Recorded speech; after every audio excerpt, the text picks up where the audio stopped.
മാലിന്യമുക്ത നവകേരളം ക്യാമ്പയിൻ വിജയിപ്പിക്കുന്നതിന്റെ ഭാഗമായി വാർഡ് തലത്തിൽ ഓട്ടോ ടാക്സി, ചുമട്ടുതൊഴിലാളികൾ, വ്യാപാരികൾ എന്നിവരെ ഉൾപ്പെടുത്തി ജനകീയ ശുചിത്വ സമിതികൾ രൂപീകരിക്കണമെന്ന് തദ്ദേശ സ്വയംഭരണ വകുപ്പ് മന്ത്രി എം.പി. രാജേഷ് പറഞ്ഞു. കണ്ണൂർ ജില്ലാ പഞ്ചായത്ത് ഓഡിറ്റോറിയത്തിൽ തദ്ദേശ സ്വയംഭരണ വകുപ്പിന്റെ ജില്ലാതല അവലോകന യോഗത്തിൽ സംസാരിക്കുകയായിരുന്നു മന്ത്രി. വലിച്ചെറിയൽ വിരുദ്ധ ക്യാമ്പയിന്റെ ഭാഗമായി പഞ്ചായത്ത് തലത്തിൽ എൻഫോഴ്സ്മെന്റ് സ്ക്വാഡ് ശക്തമാക്കണം, ക്യാമറ സ്ഥാപിക്കണം, നിയമലംഘനം നടത്തുന്നവർക്കെതിരെ നിയമ നടപടികൾ സ്വീകരിക്കണമെന്നും തദ്ദേശ സ്വയംഭരണ അധ്യക്ഷന്മാരോടും ബന്ധപ്പെട്ട ഉദ്യോഗസ്ഥരോടും മന്ത്രി നിർദ്ദേശിച്ചു.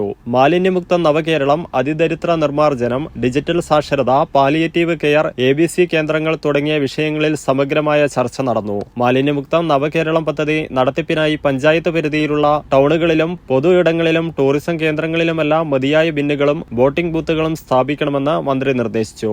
ജില്ലാ panchayat president advocate K Ratnakumari, vice president advocate Binoy Kurian, deputy mayor advocate P. Indira, ജില്ലാ കലക്ടർ അരുൺ കെ. വിജയൻ, തദ്ദേശ സ്വയംഭരണ വകുപ്പ് സ്പെഷ്യൽ സെക്രട്ടറി TV അനുപമ, തദ്ദേശ സ്വയംഭരണ വകുപ്പ് പ്രിൻസിപ്പൽ ഡയറക്ടർ ശ്രീറാം സാംബശിവ റാവു, വിവിധ തദ്ദേശ സ്വയംഭരണ അധ്യക്ഷന്മാർ, സെക്രട്ടറിമാർ, ഉദ്യോഗസ്ഥർ തുടങ്ങിയവർ പങ്കെടുത്തു.